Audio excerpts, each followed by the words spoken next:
इंस्टाग्रामवर एक रील जे आहे ते प्रचंड व्हायरल होते, एक ट्रेंड प्रचंड व्हायरल होतो. तो म्हणजे जे आहे ते एका काचेच्या ग्लासात पाणी भरलं जातं, खाली मोबाईल ठेवून त्याची टॉर्च लावली जाते आणि नंतर त्या काचेच्या ग्लासात जे ते हळद टाकली जाते आणि ते सुंदर आणि आकर्षक दृश्य अनेक पद्धतीने जे आहे ते इंस्टाग्रामवर, फेसबुकवर व्हायरल होतं. आणि यामागची शास्त्रीय कारणं काय आहेत हेच आपण या ठिकाणी जाणून घेण्याचा प्रयत्न करू. आता मी यशवंत महाविद्यालयाच्या रसायनशास्त्र विभागाच्या लॅबमध्ये आपण बघतो, या ठिकाणी वेगवेगळे इन्स्ट्रुमेंट आहेत. मराठवाड्यातील ही अद्ययावत लॅब असल्याचे बोललं जातं आणि हे नेमका प्रयोग काय काम करतो, त्या विज्ञानाची शास्त्रीय कारणे काय आहेत हेच आपण या ठिकाणी जाणून घेणार आहोत. खरं तर इंस्टाग्रामवर त्या ट्रेंडने धुमाकूळ घातला आहे.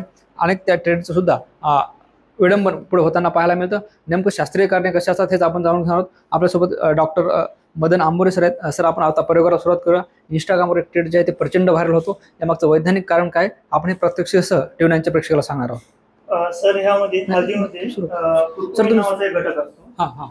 तर तो त्याचे गुणधर्म असतो. त्याच्यावर जेव्हा आपण लाईट टाकेल तर प्रकाश पडला तर त्याने एक प्रकाश ऍब्सॉर्ब करतो आणि त्याच्या समोरच्या तरंग लांबीचा प्रकाश त्यानं बाहेर टाकतो आणि त्यामुळं तो प्रकाश त्यामुळे शाईन करायला लागतो. आता बघा, आपण त्याच्यात हळद टाकलेली आहे. आता जसं आपण खाली बघत झालं, हे पाण्यामध्ये आपण टर्मरिक पावडर टाकले, हळद. तर जो रेड कलरचा, हे येलो कलरचा लाईट आपल्याला दिसतोय ना, तर तो त्यानं ऍब्सॉर्ब केलेली लाईट घेऊन दुसरी एक लाईट इमिट करतोय. तर त्या घटकाचं नाव आहे कुरकुमीन. त्याचे औषधी गुणधर्म सुद्धा भरपूर आहेत आणि त्याचा भरपूर वापरही होतो. म्हणजे अँटी कॅन्सर ड्रग म्हणूनही त्याला बऱ्याच रिसर्च पेपरमध्ये लोकांनी पब्लिश केलेला आहे. आणि हा इव्हन याच्या प्रॉपर्टीज, आता याची पाण्यामध्ये सोल्युबिलिटी कमी आहे, म्हणजे पाण्यामध्ये जो विरघळण्याचं याचं प्रमाण आहे फार कमी आहे. हा जो प्रयोग तुम्ही दुसऱ्या द्रावणामध्ये एखाद्या केलात, समजा आता आपण हे याच्या जागेवर एक अल्कोहोल घेऊत, हे आहे मिथेनॉलचं सोल्युशन. त्या मिथेनॉलमध्ये आपण जर हा कुरकुमीन टाकला तर सोल्युबिलिटी जास्त होईल आणि त्यामध्ये हा आणखीन चांगल्या बघा, एवढं छोटंसं प्रमाणामध्ये टाकला आपण, जास्त प्रमाणामध्ये हा शाईन करतोय लाईट. ओके, सो हे प्रयोग आता इंस्टाग्रामवर ट्रेंड होतो, ही चांगलीच गोष्ट आहे. विद्यार्थ्यांसाठी हे एक कुतूहलाची गोष्ट आहे आणि त्यामागचं जर वैज्ञानिक कारण त्यांनी समजून घेतलं तर आणखीन जास्त चांगल्या प्रकारे याला आपल्याला शिकता येईल विद्यार्थ्यांना. सर, आपण जे ते सुरुवातीला तुम्ही पाण्यात हळद टाकली होती, नंतर अल्कोहोलमध्ये हळद टाकली होती, या दोन्हीत फरक काय असतो? पाण्यामध्ये आणि हळदी याच्यामध्ये एवढाच फरक आहे की त्याच्या अल्कोहोलमध्ये जो कुरकुमीन, जो मेन घटक आहे, जो हे फ्लोरोसन्स दाखवतोय, त्याची सोल्युबिलिटी ही अल्कोहोलमध्ये जास्त आहे. तुम्ही अल्कोहोल, ॲसिटोन असे ऑर्गॅनिक सॉल्व्हंट घेतलात, काय असतं, लाईक डिझॉल्व लाईक म्हणून एक प्रिन्सिपल आहे केमिस्ट्रीमध्ये, की सारख्याला सारखं पाहिजे. जसं आपण म्हणतो ना, लोहा काटताय, वैसे like dissolve like, this is basic principle of chemistry. त्याच्यामध्ये तुम्ही, हा आहे non polar compound, polar compound. त्यामध्ये जर तुम्ही नॉन पोलरमध्ये जर डिझॉल्व केलं पाण्यामध्ये, तर पाणी इज मोर पोलर, पाण्यामध्ये त्याची सोल्युबिलिटी कमी आहे आणि ह्याच्यात त्याची सोल्युबिलिटी जास्त आहे. जेवढं जास्त सोल्युबल तेवढं जास्त इमिशन. तर ती त्याचा सिंपल फिनॉमिना. आता हळदीमध्ये बरेच घटक आहेत, त्या घटकांमुळे यांचं क्वेंचिंग व्हायले. क्वेंचिंग म्हणजे त्याचं फ्लोरोसन्स दाखवायला तो कमी आहे. तुम्ही फक्त कुरकुमीन जर एक्स्ट्रा टाकला ना तर आणखीन जास्त लाईट दाखवेल तो.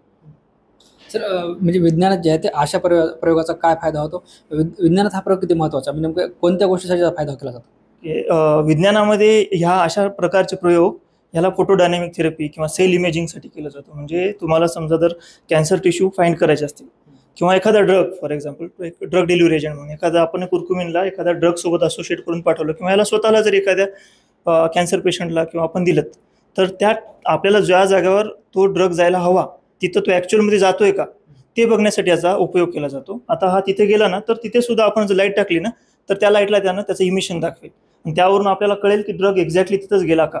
तर त्याला ड्रग डिलिव्हरी एजंट म्हणून काम करता येतं. सेल इमेजिंगमध्ये आता कुरकुमीन स्वतःच हा अँटीऑक्सिडंट आहे, म्हणजे रिॲक्टिव्ह ऑक्सिजन स्पेसिस जनरेट करतो. हा कॅन्सर सेलला मारण्याचं काम देखील हा करू शकतो कुरकुमीन.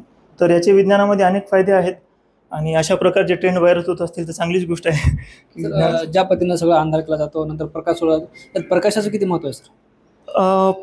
हे बघा, प्रकाशाशिवाय आपण बघू शकत नाही आणि कुठलीही गोष्ट जेव्हा लाईट इंटरॅक्ट्स विथ मॅटर तेव्हाच या गोष्टी आपण बघू शकतो. आता प्रकाश जर नाही टाकला तर हे डार्कच राहील.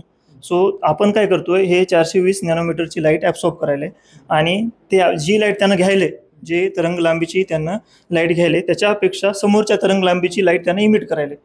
म्हणजे जो प्रकाश त्यांना घ्यायचा आहे विजिबल लाईटमधला, त्याच्यापेक्षा जास्तीचा प्रकाश त्यांना इमिट करतोय. म्हणजे जवळपास 552च्या जवळपास लाईट इमिट करतोय.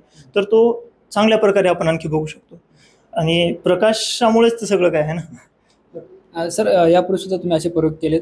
तुम्ही एक प्रयोग दाखवला होता मोबाईलमध्ये की ज्यात तिरंगा असं जे तरंग आलेले पाहायला, ते आर्टिफिशियल रेनबो बनवला होता मी. तर त्यामध्ये हा वेगळा कंपाऊंड होता.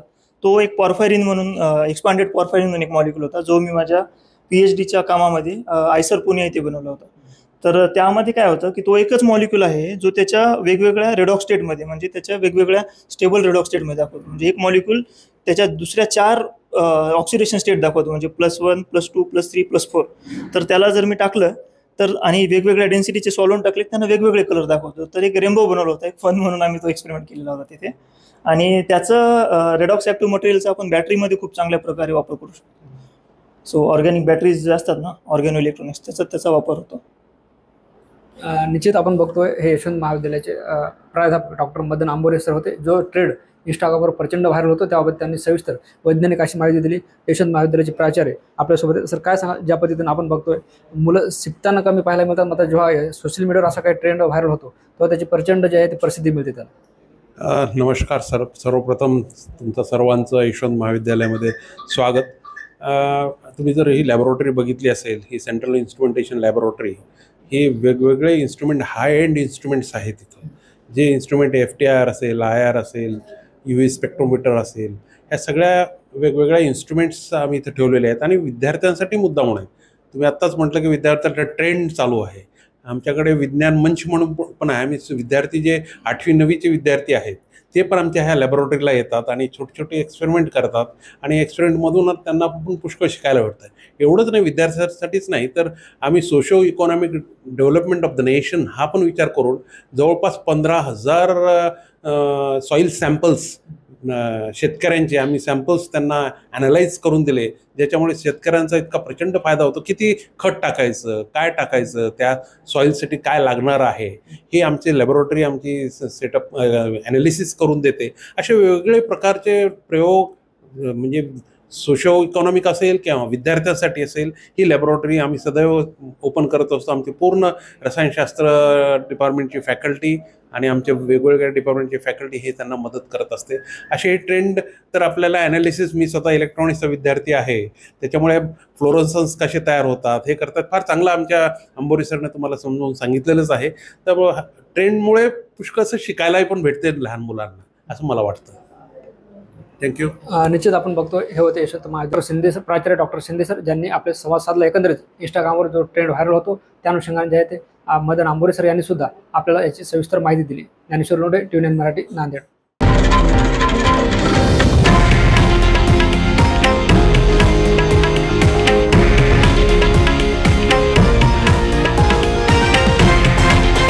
हे आहे देशातील नंबर 1 न्यूज नेटवर्क आणि आपण पाहत आहात TV9 मराठी, एकमेव.